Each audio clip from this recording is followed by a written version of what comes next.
A lot of people who would like to train more for strength, train more often for strength, it's that we feel depleted and tired afterward. If the strength work is familiar and non-exhaustive, it absolutely facilitates whatever is that you do afterwards. A boost into the day, so you're getting stronger. You're developing your health, and you're also able to then lean into your day with more focus and attention. Health Lab. Strength training should give you energy, not drain you. I do see a world in which one could use their physical training to give them for lack of a better word, a boost into the day. So you're getting stronger, you're developing your health, and you're also able to then lean into your day with more focus and attention. That would be the ultimate scenario. Yeah. Well, we're looking at a zero-sum game. So you only have so much. As you know, your resources are limited. One thing that will absolutely help is a fragmentation. It's been proven that dividing up a given workload into smaller chunks allows you, doesn't matter what it is, whether it's endurance training or strength training or some cognitive work, you're able to do more. And that's one thing that to consider. The other is obviously the U feedback. You have to listen to your body pretty much. Soviets stressed very much that you have to take the cybernetic approach. You have to have the feedback, no matter what the training plan says. Maurizio says you have to listen to that feedback and freshness in the Soviet system of strength training and not just in weightlifting. Freshness was paramount. It's even better.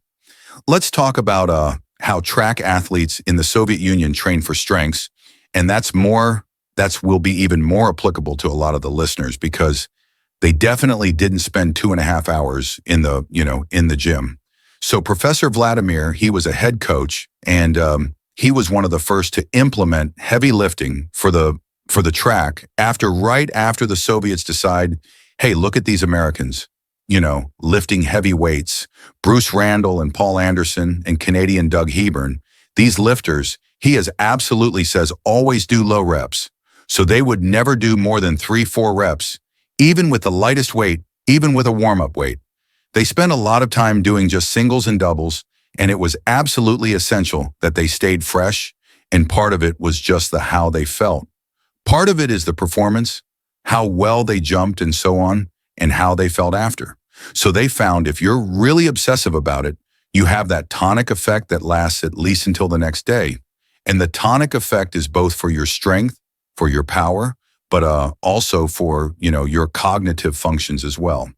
But it's also very, very interesting that here's an idea. Do a bench press before the next day, before you're competing in the jump, or do a heavy squat the day before you're competing as a thrower. So it's very interesting how the opposite part of the body stimulating that was very, very helpful, very interesting phenomena. So they found if the strength work is familiar and non-exhaustive, it absolutely facilitates whatever is that you do afterwards.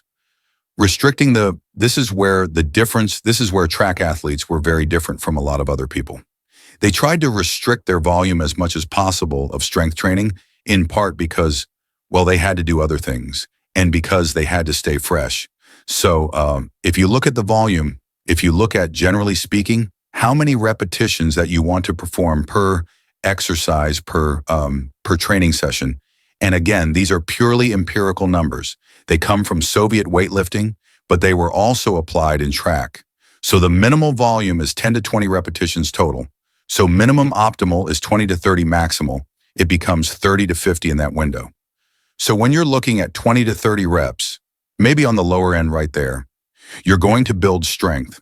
And if you also are going to not go to failure and rest sufficiently between sets, unless you're greasing the groove, you need to look at least 5 minutes pretty much. And that's both for neural and biochemical reasons. But more is really better. Unfortunately, really a lot of it just comes down to listening to your body and just using your judgment. I wish I had any better. I wish I had any bad answer here. No, I think it's a terrific answer. I like to leave the gym with some gas in the tank because, well, I get paid to think and to speak, as it were, not to lift, but in many great thinkers in the strength world, starting from Leader back 100 years ago to Soviet weightlifting authorities like, and Roman And later on, somebody like even Steve just was a very colorful individual, just brilliant strength athlete, UA farmer from Nebraska, who just came up with some fantastic protocols. But he would say that you've got to finish stronger than when you started. I love that. And that theme is very much permeates professional or high-level strength training, where this mentality of a workout or try to get smoked or pumped or throw up in the bucket, they would look at you as that's insane. One of the reasons that also Soviets restricted the number of reps in the squat, because you do sets of 10 in the squat, you're going to definitely put on some mass. No question about it. But one of the reasons they were restricted, that very few people did sets of 10, except for heavyweights who had a hard time bulking, and even more is like, okay, that's too much cardiorespiratory stress.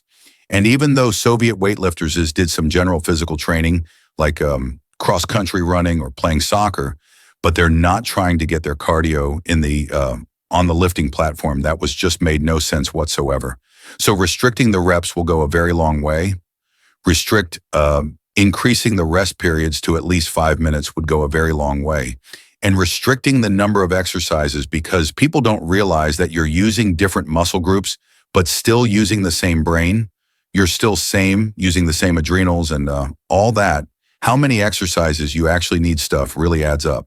And so I would say 2 during one practice, one training practice, maybe 2, maybe 3 exercises, max lifts, and nothing wrong with doing just one.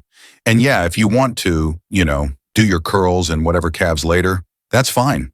But you can tack it on in the end, or you can do it totally separate. Those things don't really zap you. You can just come in a separate day and just enjoy your calf burn. Love it. So the simple takeaway here is if you want to get the arousal that comes from exercise, in order to use that arousal to leverage it towards better cognition, brain health, etc., the key thing is to make sure that you're doing exercises that are compound exercises. So that these would be the movements. You can look these up. Just say compound exercises. You can put that anywhere, and you'll see that that includes things like squats, deadlifts, bench presses, dips, pull-ups, rows. And yes, of course, you want to train your whole body so that you have, symmetry of function, of strength, and you want to offset any injuries and things of that sort, or aesthetic reasons perhaps. But the idea here is if you want energy from exercise, you want focus, you need the deployment of the neurochemicals that we've been discussing, most notably epinephrine and norepinephrine. And through the identification of this motor network, as well as the affective and cognitive networks that converge on this area of the spinal cord, and then send communication to the adrenal medulla, you can essentially control the levels of arousal that your body and brain produces. So in describing this, my hope is that you'll no longer think about exercise as just elevating your heart rate, or you no longer think about exercise just as moving your body, but rather that the movement of your body is creating specific neurochemical outcomes, both in the body and the brain, that create the arousal that initiates the improvements in focus and attention that allow you to learn better and that contribute generally to brain health and longevity.